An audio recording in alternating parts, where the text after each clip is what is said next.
Uninspired by the American Dream, Andrew shares wisdom from his life's journey to inspire you to see things differently. Two spiritual paths. There's the path of the renunciant where you give things up through discipline. Yeah. And then there's the path of the tantric yogi. And the tantric yogi doesn't give anything up. He experiences everything consciously and he watches it. Yeah, that's exactly where I was going to go to next is why wouldn't you as a human, you've come into a human body for a reason, want to experience and share that. Yeah. And then if you no longer desire it or need it, then you fully, there's nothing hidden, inside these pangs of desire. Yeah. So I had this aha that said, here I am, I'm 27 years old. I haven't had sex for 7 years. I've always. Welcome to the Pollinating the Planet with Love show. I'm your host, Beth Bell. I invite my guests who are living their passions and purpose to come and share their life journey stories and of course those pearls of wisdom that they've learned along the way. Today's guest, Andrew Salony. Andrew's story reads a bit like the monk who sold his Ferrari, only in reverse. At the age of 19, uninspired by the promise of the American dream, he embarked on a 7-year monastic journey, trusting a road less traveled might bring him deeper insights and alignment with Gandhi's proclamation, "Be the change you wish to see in this world." Andrew has and continues to meet with great success as a high-tech entrepreneur, advisor, motivational speaker, and personal coach. He is a father, grandfather, and a practitioner of yoga, meditation, and an avid health and wellness enthusiast. So welcome to the show. I'm super excited to have you. Oh, it's so nice to see you again, Belle. Yeah, and it's super fun to be in California because I think we actually see each other more in Bali than we do here in the Sunshine State. So actually we do, yes. Yeah. Mm-hmm. All right. Well, I always like to go back sort of to the beginning, when you were a young boy, and what did you think you were going to be when you grew up? And are you that today?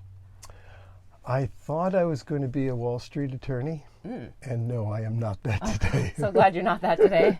What was the inspiration for a Wall Street attorney?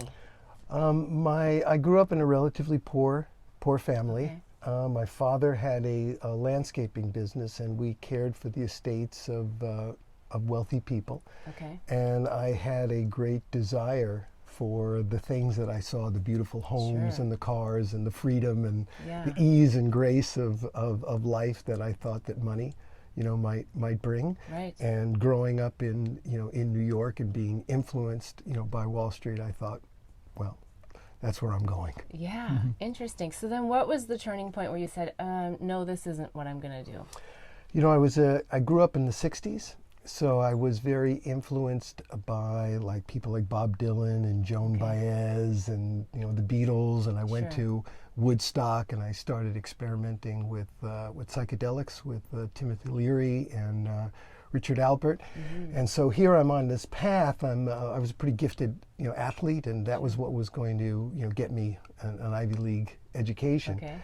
And it all of a sudden just started to seem just really almost like black and white. Like what happened to the color? Yeah. In this picture it was almost like blah, is this all there is? Yeah. And it was a very disoriented period in my life because I wasn't really sure what I was going to do next. I had read, I had been introduced to transcendental meditation by the Maharishi Mahesh Yogi, and I read Autobiography Yogi, so I had an idea of another life, but that was an intellectual understanding, and there was no real bridge to it.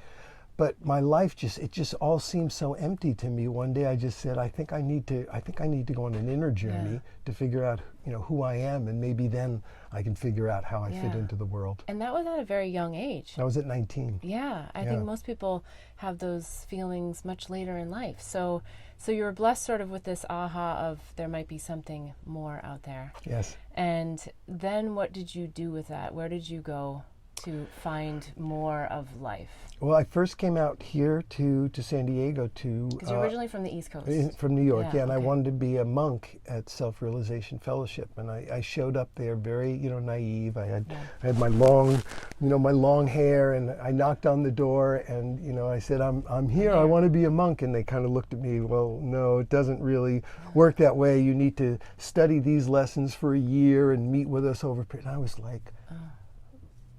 I was like, I couldn't imagine if Yogananda was there Yeah. and he saw the look in my eyes and my heart, he would have just taken me in. So I was just kind of left like, Oh no. so I went back to New York, and You decided not to do the rigorous learnings and their protocol. no, I was sense. I felt like I was at my grandparents' house. Okay. It's just, you know, that kind of thing. Yeah. So I came back to New York, and a friend of mine got an accident settlement and purchased a van and said, let's go, you know, on a journey. And we bought this book called The Spiritual Guide to North America. And at that time, it listed every ashram and health food store and yoga studio. Fun. And Was it a Volkswagen van? Volkswagen van. Okay, of course it had to be. Named Haleakala, which is the name of a crater in Hawaii, because that was our ultimate, you know, destiny to get there. Well, you weren't going to take the van on a boat to Hawaii, were you? Oh yeah, You were yeah. on a ferry. Oh my Yeah, goodness. Okay. I can't So wait to hear this. so he was a poet learning to be a musician, and we had enough money for the van, but that was really it. And so we went from place to place, and he would play music, and I would carry the guitar case around, depending upon how much money we gathered, determine whether we ate and whether we could go to the next. So we did a lot of fasting on that journey. But we went all across Canada, and all the way down the coast of California. Okay. Why did you go across Canada as opposed to through the United States?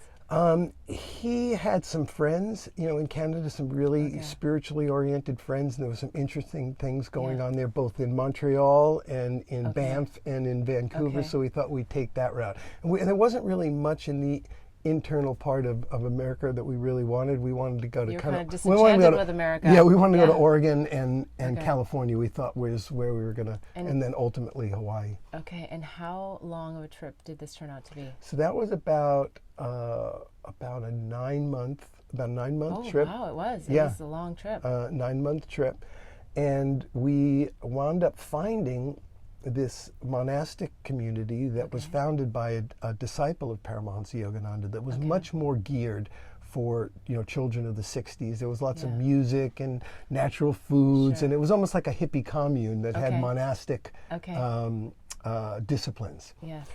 And I really fell in love with it. My friend was not so hot on it, and he said, well, let's at least come to me, because he had been in Hawaii before. He says, at least come to Hawaii with me, and then you can always come back. Right. So we shipped the van over to Hawaii. We went to Maui for 6 months. So you must have made a lot of money to be able to ship the van over to Hawaii. No, then he got another, his father paid for that one. Okay. Wow. And then he had to probably make enough money to get the van back if he wanted to come back to the mainland. Interesting story for him. He met one of the Moody Blues playing at a hippie party in there, and they fell in love with him and brought him back to California and recorded him at their recording studio in Malibu. So he had a pretty wonderful so he went and did his rock star thing, and then I went to the But monastery. so you didn't actually go to Hawaii? I went to Hawaii, stayed for Okay. 6 months, and realized it was beautiful, but I felt like I was in this paradise plateau. You know, I was eating mangoes every day and surfing, but I didn't feel like I was really growing spiritually. I needed the discipline of a teacher and a discipline of a community that was really focused on spiritual growth. Okay, so you still felt called to go back to, what was the name of the community? It was called the Brotherhood of the Sun. The Brotherhood of the Sun. Okay, so you just felt like I must go back there. All right, well, we're going to take a really quick break, and then we're going to come back, and I want to hear more about this monastery. Is that what we call it? Monastery and ashram. What's the difference between a monastery and an ashram? There really isn't. I think ashram is more of an Eastern term for a monastic environment. Okay. All right, well, we're going to hear all about it when we come right back. Blossom Bliss products are designed to help empower pure love and purpose in your life. It's through the power of words, flowers, and symbols that our products assist you in creating a blissful life. The power of words in our mini mantra word bar necklaces assist you in setting and blossoming your personal intentions. The affirmation cards leverage the power of flowers by providing daily inspiration. And the power of symbols in our life journey bracelets are great reminders of the things that bring us peace, joy, and love. Products are made and blessed in Bali with love by Balinese artisans who work with empowered hearts.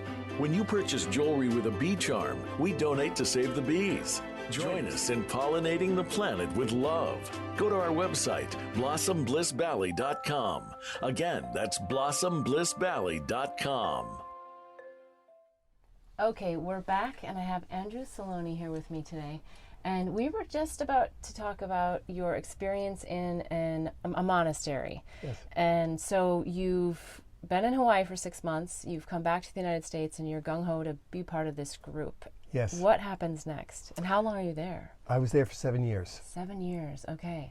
So I guess the group would be, if you picture like a kibbutz in Israel of Okay. people living together, that would be a better description than what you might think of as a monastery, because we Okay. had men and women who had taken monastic vows, and then we had others that chose to have families and have children. So Okay. there was 450 people over 3 beautiful ranches. We had our own schools, we had our own medical centers, very, very successful businesses. It was a very thriving community. Wow, I didn't realize that there was that many people there. Okay, Yeah. so what role did you play there? Yeah, I would say I was the human resource director and the group psychologist. Oh, So I would do 2 things. When somebody would come to the community, I would determine, where it was that they might best fit in, because we had a wilderness ranch, we had a coastal ranch, and we had a ranch up in the mountains. We had enterprises where we herded goats, we farmed, and yet we had lots of natural foods enterprises, supermarkets, bakeries, juice factories, restaurants. And so mine was determining where someone would best fit in that was right for them at that time.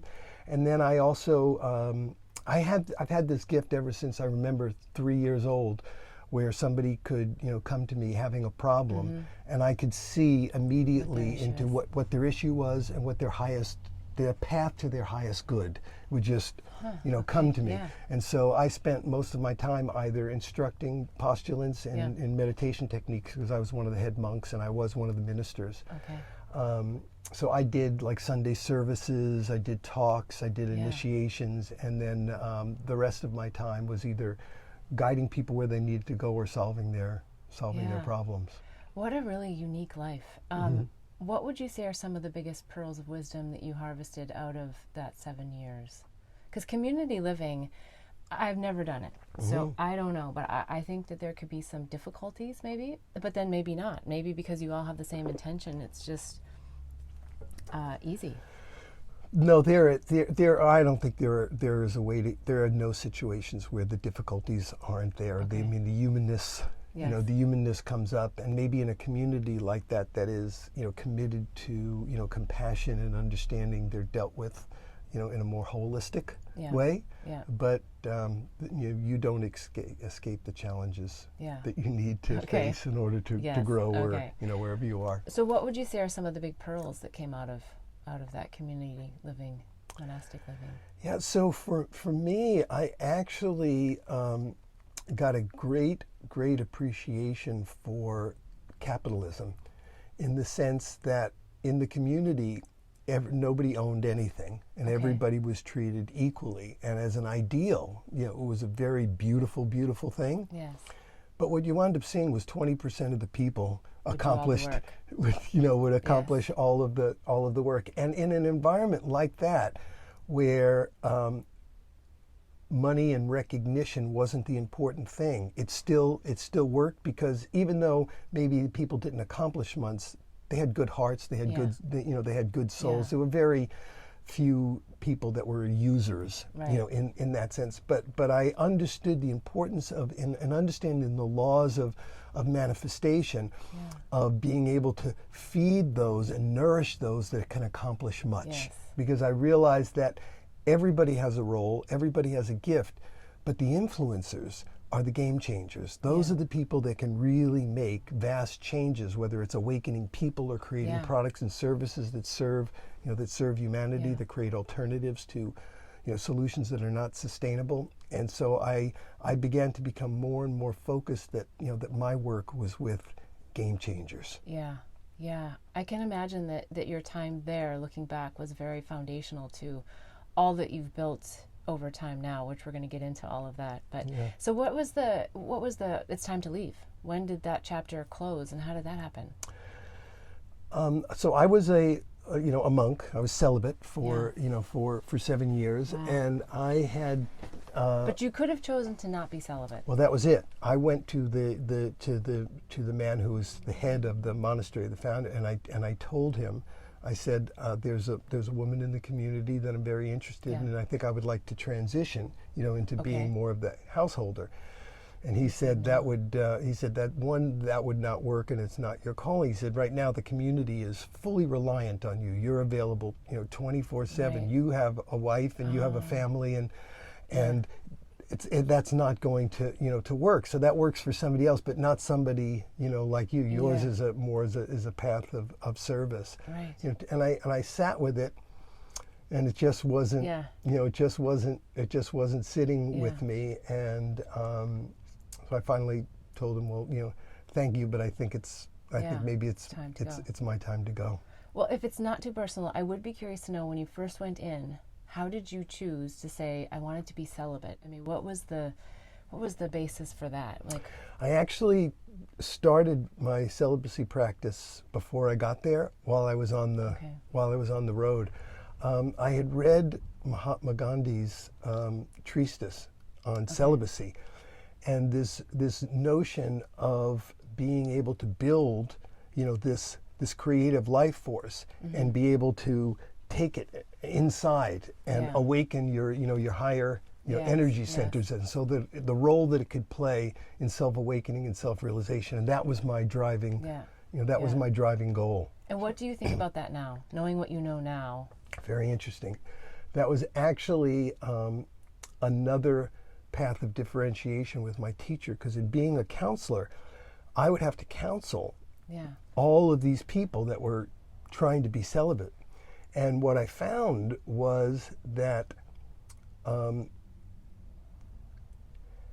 there was a repression that was going on with many people, and not a full transmutation. So if you're fully transmutating the energy, that's it. But if you're not fully transmutating it, it can build up as weird, desires, compulsions, and I was seeing people really struggle with it. And so I started examining and looking at, well, there's two paths, two spiritual paths. There's the path of the renunciant, where you give things up through discipline. And then there's the path of the tantric yogi, and the tantric yogi doesn't give anything up. He experiences everything consciously, and he watches it. Yeah, that's exactly where I was going to go to next, is knowing about Tantra, and why wouldn't you, as a human, you've come into a human body for a reason, want to experience and share that. And then if you no longer desire it or need it, then you fully, there's nothing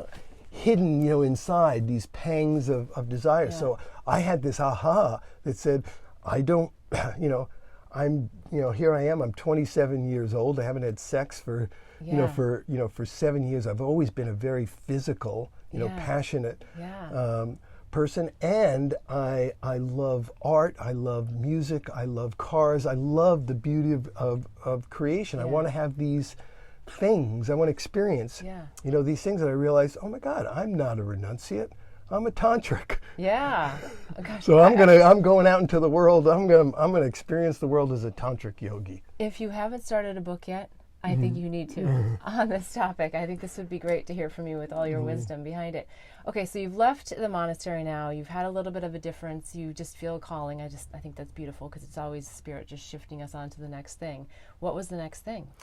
So the next thing is really a funny story. I used to give these Sunday services, and Sunday was the monastic community was a very popular place in the 70s, where people would come up. They'd come up for the service, and there'd be lots of rock and roll music and dancing and organic feasts, and there were a lot of rock stars hung out there. Would come, and there was this girl that was showing up every Sunday that I would speak, and she was engaged. She was the clothing designer for the Beach Boys, and was engaged to one of the Beach Boys. Fun. And she was showing up at my services every Sunday, and then always waiting, afterward, to talk to me. And so finally she says, she tells me her story. I don't think I'm really in love with him. I don't think I should be with him, and I think I want to be, in this, community. Right. And I said, well, I can help that happen for you, but can I be really honest with you? I think you have an interest in me. I'm feeling this personal interest in me. And one, I'm a monk, here. And two, I'm actually leaving. Right. But I can facilitate, your coming if that's what you want. And that's not what she... Yeah, I was going to say, let me guess. I think she probably said, no, I would rather, if you're coming out, I'd rather stay out. So interesting enough, Michael Love, who was one of the Beach Boys, a beautiful man, a meditator, and had this little kind of seven home estate, in Santa Barbara where she lived. She went and told him, So did you end up dating her then? Yeah, okay. So she went and told him the story. I'm getting to what I wanted to doing next. Okay. He knew about me and what we had accomplished in Santa Barbara. He had 50 acres of land in Honolulu Bay in Hawaii and believed that society was moving towards disintegration and wanted to build a self-sustained community, and said, wow, here's this guy who just did that, is leaving. Why don't I have him come and you guys come and live in one of my houses here? I mean, he was that gracious. Wow. And so I moved to his estate, and he had a company called Love Songs, and he was producing record albums and movie soundtracks. So his plan was, the money that we make from this venture, we're going to funnel to you eventually in Hawaii, and you're going to build this community. So there I am, living at this estate, driving around in limousines, picking up musicians and playing in this, so that's how I transitioned out of the. That's a pretty nice transition. Yeah, out of the monastery. Okay, and then what happened with that? Did you end up in Hawaii? Did that no? end So up coming to fruition? What happened was, I realized very quickly that he and his partners, who were other rock stars, were running their business like they ran their personal life. Okay. They were buying limousines and planes, and I realized very quickly there's never going to be any profit here. Right. I'm a penniless monk. I mean, I'm living at the Grace. I'm living in one of his houses, and he's taking care of me, but I have no money. I'm 27 years old. I mean, I need to start thinking, about something. I went to visit my family in New York, and one of the partners, one of the rock stars' wives, was a fashion model in New York. She knew I was in New York, asked her to come meet me for lunch. I met her for lunch at her agency. I walked in the door, and one of the agents just loved my look. Yeah. And offered me, an opportunity. I went, okay, here it is. Yeah. Next thing I know, I've been, in New York and, wearing, Calvin Klein, doing Calvin Klein stuff, and I was a model in New York. So it seems like everything has just really flowed, and from the time that I've known you, I've seen nothing but flow. I mean, of course, there's always challenges, but what would you say is the contributor to sort of being in that flow on a more consistent, over your lifetime? What is there some pearl we can give to people to sort of be in that serendipitous flow? Yeah, I have a very different view about goal setting. Okay. I look at goal setting as a direction to move in, but not being attached, to the idea. Like, I might have an inspiration of a thought of what I might want, but then I go into it with a completely open, receptive mind of what is, rather than what I thought would be or what I wanted to be.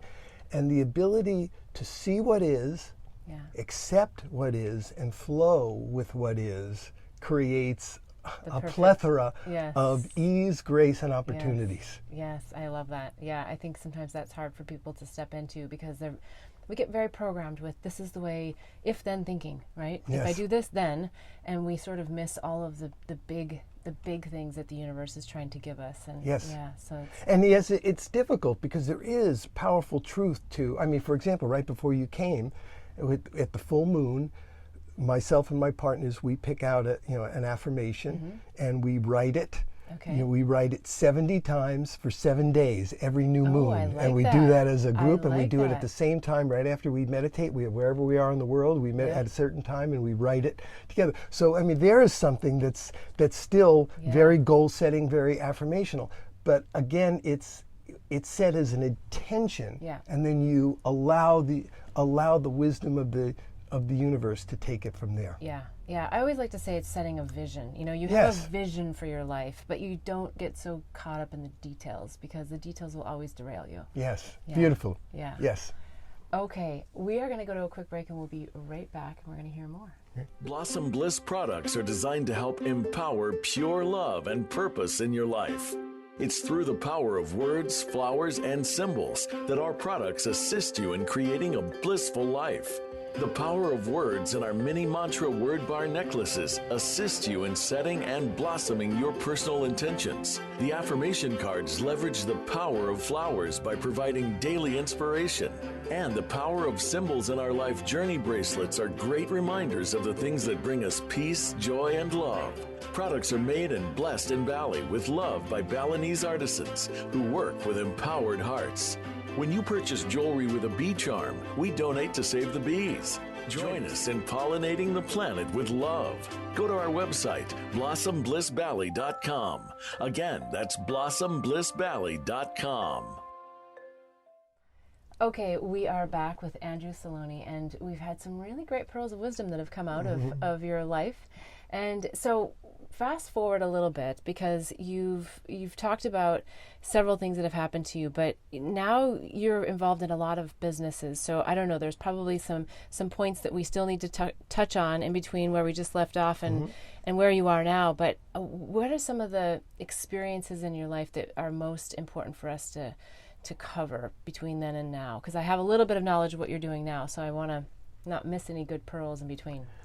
I'm maybe just some of the, the accomplishments that that opened the door for even more, more opportunities. It's, the Oliver Wendell Holmes statement, once the mind is stretched by a new idea, it never goes back to its original dimension. So every time you accomplish something that brings you to a new frequency, now all of a sudden you're operating in this new frequency, and many different things are available to you at those at those frequencies. So it's having those kinds of experiences and then allowing yourself to let go of those things that might have been perfect at that point in your life, but are no longer going to serve you at this new level of frequency that you're operating on. And that's often very difficult for people to do. Well, and as you started to share about being a model in New York, I just didn't know that part of your story. And I know you as more of a business entrepreneur. So I'm thinking, wow, I don't see that side of the model part. So at some point that came to a close, and then you moved into what after that,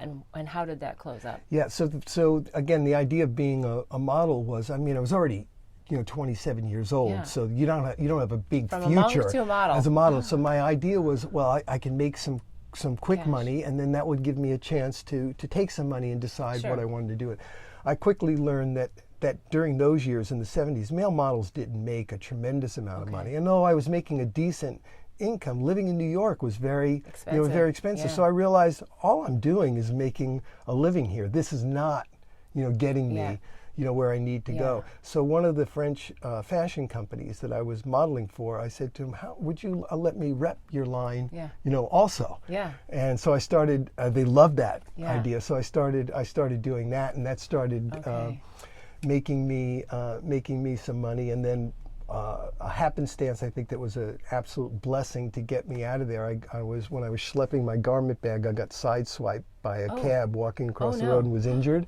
Oh gosh. And in my recovery period, just realized, wait a second, this is not quite what it's supposed to be. And it took a cab, sideswiping me to put me back into this state of rather than just reacting to what was there, going deeper, into the sense of allowance. So that put me in a creative space. And interestingly enough, I got a call from a very famous basketball star who I had met in the early 70s, who was a kind of a natural food enthusiast. And I had met him, during those days, and he signed a huge contract, had lots of money, and he hunted me down and said, "I want to start a natural foods company with some of my contract." And here I am, I'm recovering, in New York, and he has this palatial, beautiful place out in San Diego. He says, "Come out and recover here, and we'll brainstorm." So that brought me back to California and back to something that I was passionate about and really believed in. Right. Okay. So then you worked with him to build this. Worked with him to build that, and then that just got me into a business mode. Now at that point, I'm thinking about business. I'm thinking about creating products and services, and that just again put me into a completely different frequency, and it just went from one experience to the other, where I was able to grasp something, quickly rise to the top, get the rewards for what I did, and allow me to just continue to move on to bigger and more impactful opportunities. Yeah, and so you went from there to a high tech. A more corporate type position. Yeah. Which I have no technical orientation, at all. I have no college, degree. Okay. But yet, for example, I was the president of one of the first 10 cellular mobile telephone companies that were built in the U.S. And it's really because my skill is being able to understand as a big picture what needs to get done, and then understand the components of what it takes, and then find the right people to do it, and really empower them. So for me, my style was, instead of trying to take all the credit and being the leader, I would find the most brilliant people, empower them, do whatever they needed, whatever I needed to do for them to allow their brilliance to start, and then give all them the credit. They loved me. They killed for me, and all of the the big boards or whoever, they didn't care that I wasn't the kind of person that I wasn't a financier, I wasn't a marketer, but I somehow you knew how to do it. So I hooked up with a billionaire, very brilliant rocket scientist kind of guy, and he just saw something in me, and he basically said, every time I put you into a project, everybody gets along, there's cooperation, everybody's happy, and the productivity is amazing. So he kept throwing me into bigger and bigger and bigger projects, giving me more equity in each time I did it, to the point where I was then able to create my own wealth. And then from there, I then could choose my own products and my own services. Well, from what I know of you, you do have this incredible energy about you. I think it's a deep confidence, but it is also a camaraderie feeling and a group feeling. How did you develop that? I mean, did that just come natural for you while you were in this role, or did you really have to work at it, or was it something that you got from, living in the monastery? Like, how did that? No, it was. I remember, Beth, as a child on the playground, being the one that everybody wanted to play a ball game. How did you figure out who was going to be on whose team, and then if there was a problem, how it needed to get settled. I was always the person that this is how we're going to do it. This is how we're going to choose teams. If there's a problem, this is how we're going to settle. And I always seemed to be able to, to make peace and keep everybody happy and working, working well together. That's really the most powerful skill that I have, and it's what has been responsible for all of my, because as I said, I don't have any business skills, per se. Well, so here's a question, because of your experience. If there's listeners out there that feel like they're not on their path, they're not in that energy, they're not getting the synergies, and they're feeling a little bit lost, is there any tip or tool that you would give them to help them sort of get into the flow?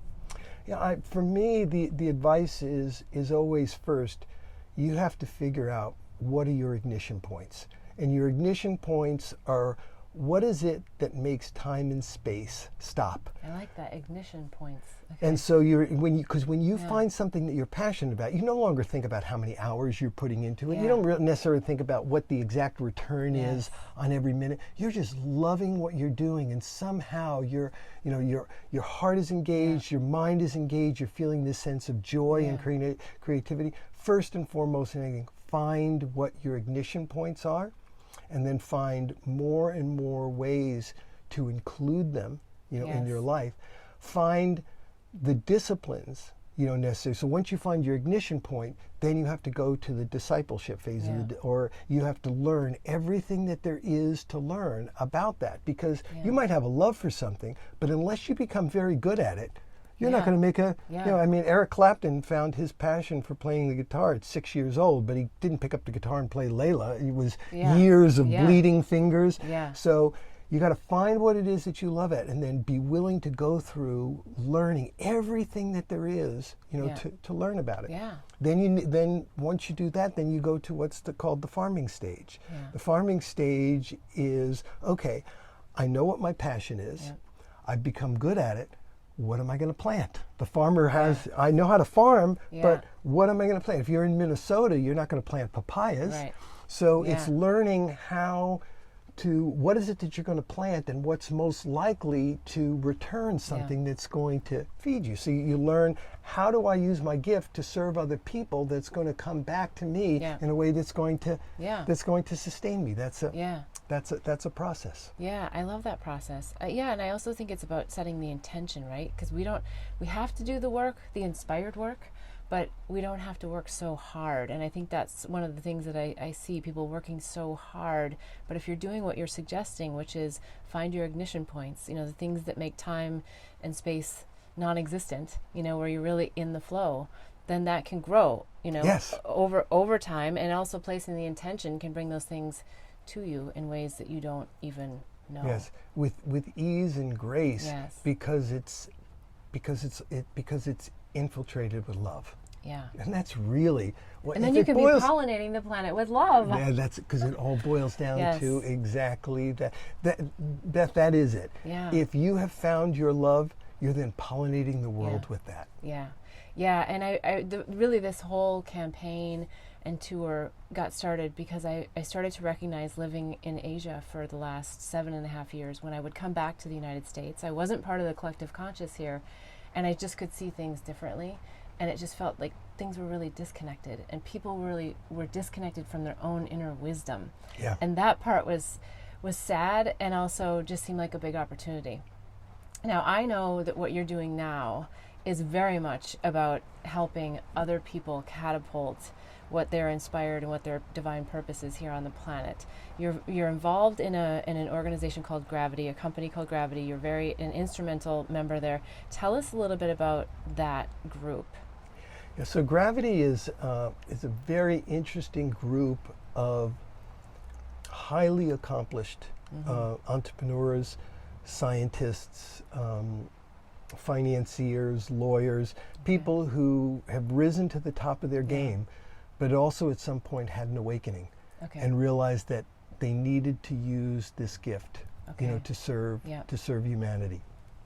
So what we decided is that the United Nations has, you know, kind of come together and created these 17 sustainability goals. And basically, for those that don't know what that is, the sustainability goals are what is going to be necessary, the changes that are going to be necessary to make it possible for 7.5 billion people to live sustainably on the planet.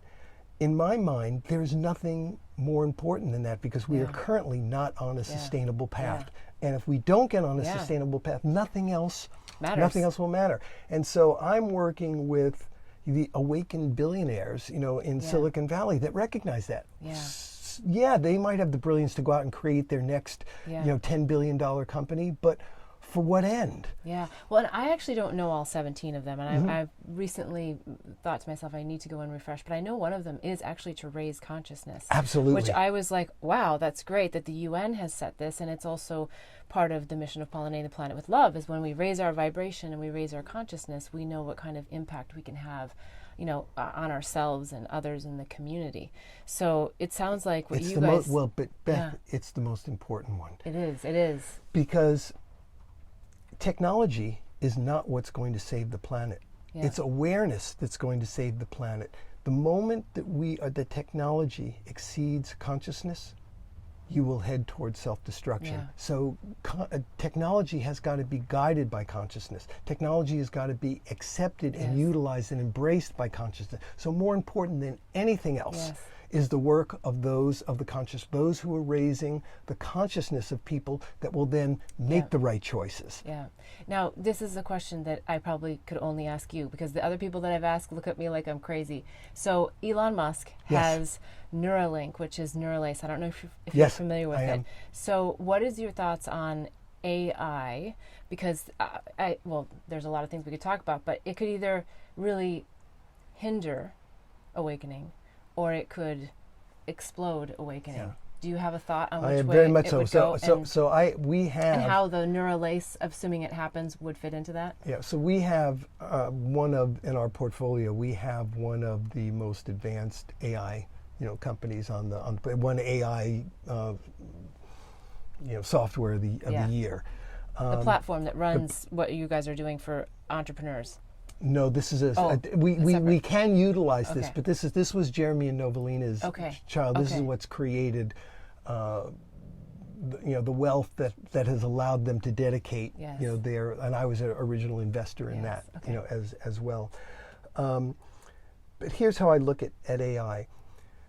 The changes that need to occur on the planet need to occur so quickly, and need the artificial intelligence embedded in certain technologies and systems to enable some of these things to happen. But absent of an awakening of consciousness, the AI will only enhance our destruction and bring it about quicker. Yeah. So it's, I feel that too, and I was just at a conference and we had an opportunity, we had open space and we could write a question or a topic we wanted to talk about. So I put, it was specific to AI and consciousness, and I was with a bunch of conscious entrepreneurs. So I thought, there'll be a lot of people interested in this topic. I had 3 people show up in my group. Mm-hmm. I think people were just like, so it scares me to think that there's so much numbness or naivety around AI. Yes. And, as a conscious community, we need to sort of get our head around this to find ways to continue to raise consciousness, raise vibration, but we can't ignore AI. And I think there's ways we can really leverage it. So, absolutely, yeah. Sounds like that's what you guys are doing. Yeah, we're seeing, there's some amazing, like, for example, today, you look at the rise of people experimenting with plant medicine, and they're going down and spending 2 weeks and in the Amazon with a shaman. Well, that's simply not available to everybody. And those kinds of journeys can really do a lot to awaken consciousness. Well, what if you could, through an AI experience, completely replicate a safe awakening plant experience? Because those are all vibrations. So we're working with technologies, Beth, that have figured out the footprint, the frequency of something, and be able to, through the frequency, without actually taking it, experience it through the frequency. So, for example, one of our products, you can speak. There will be an app that will come in. You can speak into this app. This app will, through the sound frequency of your voice, tell you if you've ever had cancer, how your liver is functioning, if there's a bone that's broken, if through the vibration of your through voice. the vibration. So they've broken the code of translating the voice signal or the vibration frequency of your liver, of your gallbladder, of your heart, and when it's off, it can acknowledge that, and then through certain frequencies, again, the next level is then giving people these sound frequencies that would be customized, to help them for them. Yeah, reprogram, clear. Yeah, and this is work that's been going on for 20 years, and we now believe it's ready for commercialization. So these are the kinds of projects that ready, we like in 1 year, 5 years. Oh, it's ready. It's ready to go. It's ready. But the big thing when you're talking about game-changing technologies, you have to talk about the disruption that can create. And so, how you finance these things have to be financed with very, very conscious people, how it's structured, how the patents are done in order to protect it, because big money comes in and buys it and puts it on the shelf is what they do, because it's disruptive. And how it's marketed. Yes. Because people will get scared if they don't really understand the bigger picture behind it. Well, you know from your background what that world is like and how powerful that world is. So, we need very, very powerful people with the right intention to be able to bring these type of disruptive technology. Working with another one, it can detect cancer in 300 cells. Wow.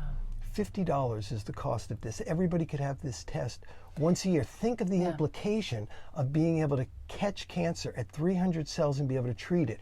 and all the costs associated to to treatment. That's game changing. Yeah. But well, what I will find really interesting, because with all of these new things coming out, it still requires the person to take action, and probably different action, which I would guess is going to be very nutrition based, right? If we know we have cancer, what are we going to do? We're going to take some really specific action, like no sugars, and and eat plant-based diets. And so, but people oftentimes don't want to do that work. Yes. So with the technologies that that are launching, is there also a support system that helps people once they've identified, oh, I've got something in my energy system. Oh, I've got something already, in my cellular system. Oh, I've got tumors. It'll help them identify, but then will it really help them get through the process of healing themselves in a natural way? Because obviously this isn't then about, well, take a pharmaceutical drug. Yeah, I can't point to one specific solution that I think is going to be the be-all end-all, because I don't think that our solutions are going to be one specific solution as be-all end-all.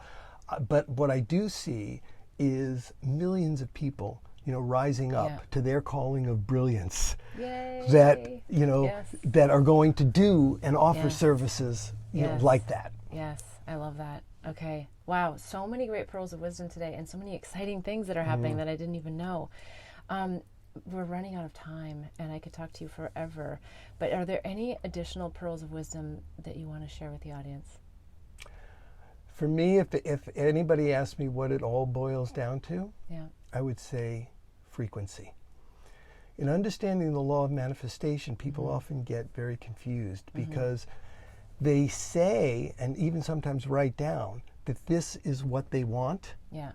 And so they think they're doing the steps for the... They're not feeling it. But they're not vibrating at that frequency. On a conscious level, they may be saying that. But on a subconscious level, in their shadow work, there's actually a voice or a frequency that they're putting out to the universe that says, I'm not worthy, or I don't believe. And you have to be able to look at your overall frequency. It's the frequency that you are operating at. It will create the reality that you experience. And so you constantly have to be thinking about frequency and how do you continually rise, raise, improve, elevate your frequency. Well, I think that's great, and we're very much involved in a lot of conscious communities, and there's a lot of people out there that are inspired, looking to be empowered, so they may not have the same level of consciousness, but it sounds like some of your things are really going to be able to, well, I'm thinking that they're activators to give people that experiential feeling that then they can take their inspiration points just to a whole new level, very quickly. Not that quickly is the important part, but I think there's people that just haven't had that activation feeling, so they don't know how to manifest that feeling. Like, people tell me I gotta feel it, but they don't know how to feel something that they've never experienced. Yes. And so if I heard you correctly, I feel like some of the modalities that are coming out are going to help people shift how they experience things. At least I hope. Well, if we believe in a conscious universe and we believe that there is a path to salvation and sustainability, awakening has to happen very quickly. Yeah. And we all understand the notion of a tipping point. Yes. I have seen more awakening in consciousness in the last 3 years than I've seen in the last 47. It's growing exponentially. Yes. And so while we still look at the world and see so much chaos, the awakening factor is happening so quickly, and the tools for the awakening are developing so quickly. We are going to reach a tipping point, and it will change. Yeah, I love to hear that. I love that. Well, that's a great note to end on. Is there any way that people can get in touch with you if they want to? I think there's so many books inside of you that need to still come out and be published, but is there a place that we can send them to, a Facebook page or a company page that you think would be the most appropriate for them to tap into any of the learnings and the knowledge that we've talked about today? Probably the best thing to do would be to separate it and just reach out to me. Okay. So that would be ojas, OJAS, RAS at gmail.com. Okay. And that way I could then filter it and decide who and where it should go. Who and where. So for example, if there was somebody who was interested in investing capital in meaningful technical solutions, we have funds. We build these funds that have amazing returns on investment. Just to give you an idea, Beth, in the last 2 years, we have invested $1.8 million of our own money and created a portfolio that has a $90 million value. Wow.